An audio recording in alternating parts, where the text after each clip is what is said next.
నమస్తే friends, welcome back to Shreshtha kitchen. నేను మీ రవలి.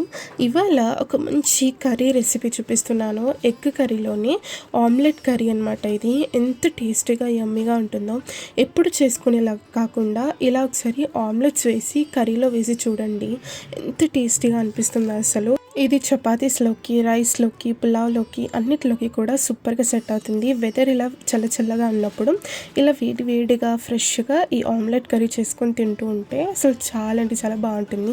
అందరూ కూడా చాలా బాగా ఎంజాయ్ చేస్తారు. సో ఈ ఆమ్లెట్ కర్రీని ఎలా చేసుకోవాలి నేను ఇక్కడ చూపించేస్తాను పదండి. ముందుగా మనం ఆమ్లెట్స్ని అయితే ప్రిపేర్ చేసుకొని తీసుకోవాలి. దానికోసం నేను ఇక్కడ ఒక చిన్న ప్యాన్ అయితే తీసుకున్నాను. మీరు కావాలంటే పోపు ప్యాన్లోనైనా కూడా ఈ ప్రాసెస్ చేసుకోవచ్చు. ఇందులోకి కొంచెం ఆయిల్ వేసాక, ఆయిల్ కొంచెం హీట్ అయ్యాక నేను ఇక్కడ ఒక ఎగ్ ఇలా వేసుకున్నాను. దాని మీద నుండి నేను ఇక్కడ కొంచెం కారం, ఉప్పు, మిరియాల పొడి వేస్తున్నాను.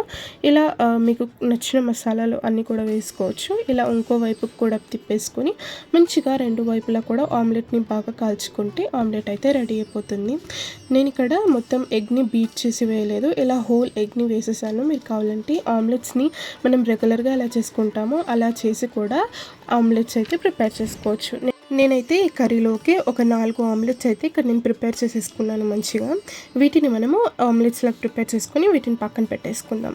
ఇప్పుడు నెక్స్ట్ కర్రీ ప్రాసెస్ ఏంటో నేను ఇక్కడ చూపించేస్తున్నాను. ఒక ప్యాన్ అయితే పెట్టేసుకున్నాను ఇక్కడ నేను. ఇందులోకి ఒక 4 టేబుల్ స్పూన్ల ఆయిల్ తీసుకున్నాను. ఆయిల్ కాస్త హీట్ అయ్యాక ఒక 1 స్పూన్ అంతా జీలకర్ర వేసుకోవాలి.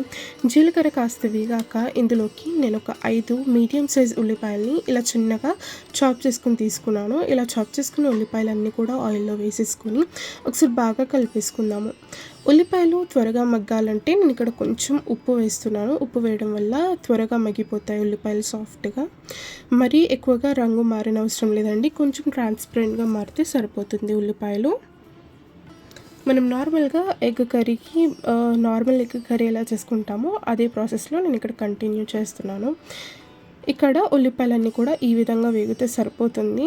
ఇందులోకి కొంచెం ఒక 1.5 స్పూన్ అంతా అల్లం వెల్లుల్లి పేస్ట్ వేస్తున్నాను. అలాగే ఒక 1/2 టీ స్పూన్ అంత పసుపు వేసుకొని వీటిని మంచిగా ఒకసారి కలిపేసుకుందాము. ఇలా బాగా కలుపుకున్నాక అడుగు అంటకుండా మీడియం ఫ్లేమ్లో పెట్టుకొని ఇలా కలుపుతూ ఉండాలి. ఆ తర్వాత నేను ఇక్కడ ఒక 3 మీడియం సైజ్ టమాటాలను ఇలా రఫ్గా చాప్ చేసుకొని పెట్టుకున్నాను. ఇలా టమాటా ముక్కలన్నీ కూడా వేసుకొని రుచికి సరిపడా ఉప్పు నేను ఇక్కడ వేస్తున్నాను. ముందుగా ఉల్లిపాయలు వేగుతూ ఉన్న సమయంలో కూడా కొంచెం ఉప్పు వేసాం కాబట్టి దాన్ని గుర్తుపెట్టుకుని కొంచెం మనము సాల్ట్ అడ్జస్ట్ చేసుకుంటూ మనం ఉప్పు వేసుకున్నాక ఇలా ఒకసారి బాగా కలిపేసుకుందాం. టమాటాలన్నీ కూడా సాఫ్ట్గా మగ్గిపోయాక ఇక్కడ నేను మసాలాలు యాడ్ చేస్తున్నాను. నేనైతే ఇక్కడ కర్రీ కోసం ఒక 3 స్పూన్స్ అంతా కారం తీసుకుంటున్నాను. మీరు మీ స్పైస్ లెవెల్కి తగ్గట్టు కారం తీసుకోవచ్చు. ఆ తర్వాత ఒక 1 స్పూన్ అంతా ధనియాల పొడి, కొంచెం నేను ఇక్కడ జీలకర్ర పొడి వేస్తున్నాను. ఆ తర్వాత ఒక 1/2 స్పూన్ అంతా గరం మసాలా కూడా వేసుకొని ఒకసారి బాగా మిక్స్ చేసేసుకోవాలి. ఇలా మసాలాలన్నీ కూడా ఒకసారి బాగా కలిపేసుకోవాలి. అడుగంటకుండా ఒకసారి ఇలా బాగా కలిపేసుకుని వెంబడే ఇందులోకి వాటర్ వేసేసుకుందాము. వాటర్ మనకు గ్రేవీ కన్సిస్టెన్సీకి తగ్గట్టు వాటర్ వేసుకోవాల్సి ఉంటుంది. మీకు థిక్గా ఉండాలంటే కొన్ని వాటర్ వేసుకుంటే సరిపోతుంది. కొంచెం పలుచగా గ్రేవీ కావాలనుకుంటే కొన్ని ఎక్కువగా వాటర్ వేసుకొని మంచిగా దీన్ని మనం బాయిల్ చేసుకుంటే సరిపోతుంది. చూసారు కదా, ఇలా వాటర్ వేసుకొని ఒకసారి బాగా కలిపేసుకున్నాక నేను ఇక్కడ ముందుగా రెడీ చేసి పెట్టుకున్న ఆమ్లెట్స్ అన్నీ కూడా ఇక్కడ వేసేసుకుంటున్నాను. ఇలా ఆమ్లెట్స్ అన్నీ కూడా వేసుకున్నాక దీన్ని కాసేపు అలా వదిలేస్తే మంచిగా ఇలా గ్రేవీ అంతా కూడా ఆమ్లెట్స్కి మంచిగా పట్టేసి చాలా బాగా టేస్టీగా మారుతుంది.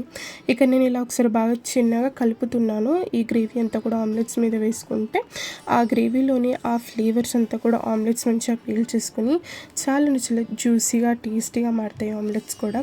ఇలా కాసేపు ఒక 5 to 6 మినిట్స్ సేపు మంచిగా ఈ గ్రేవీని బాగా బాయిల్ చేసుకోవాలి, మగ్గించుకోవాలి. ఆ తర్వాత ఫైనల్గా నేను ఇక్కడ కొంచెం కస్తూరి మేతిని ఇలా క్రష్ చేసుకొని వేసుకుంటున్నాను. మీరు కావాలంటే కొంచెం ఫ్రెష్గా కొత్తిమీర ఆకులు కూడా వేసేసుకోవచ్చు. ఆ తర్వాత ఇలా కస్తూరి మేతిని కూడా ఒకసారి బాగా కలిపేసుకుంటున్నాను.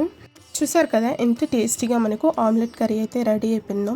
ఇప్పటి నుండి రెగ్యులర్గా చేసుకునే గుడ్డు కూర కాకుండా ఇలా ఆమ్లెట్ కర్రీ చేసి పెట్టండి, అందరికీ కూడా చాలా బాగా నచ్చుతుంది. ఈ రెసిపీ నచ్చినట్లయితే తప్పకుండా వీడియోని లైక్ చేయండి, షేర్ చేయండి, మన ఛానల్ని సబ్స్క్రైబ్ చేసుకుని పక్కన ఉన్న బెల్ ఐకాన్ కూడా ప్రెస్ చేయండి. Thank you.